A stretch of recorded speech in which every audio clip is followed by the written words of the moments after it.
Is meneer Delpoort miskien nie? Ja, wie wil weet? Ek oom, Pikkie Moerdijk. Ek het meneer Delpoort se bakkie geservice. Is jy klaar met my bakkie, Pikkie? Dis nou juist hoekom ek met oom wil kom praat het. Meneer De Vrytes, dis my baas by die garage. Hy het gesê ek moet liewe self vir oom kom sê. Wat kom sê? Dis nie my skuld die oom. Wat is daar fout met my bakkie? Oom wil nie weet nie. Dis hoekom ek jou vra. Meneer De Vrytes sê, by die ingang van die workshop staan daar net so groot bord wat sê die kliënte los hulle karre daar op eie risiko.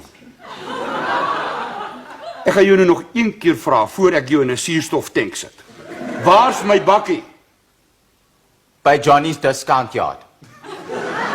Maar dis 'n scrapyard. Ja, en Johnny soek R300 by oom vir die insleepdiens.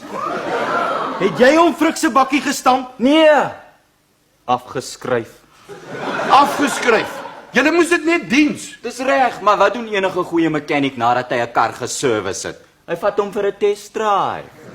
En toe skryf jy my bakkie af. Nee, sprus nie. Ek is gelukkig, is 'n baie sterk bakkie daai. Oom, moes sien hoe lyk die trein.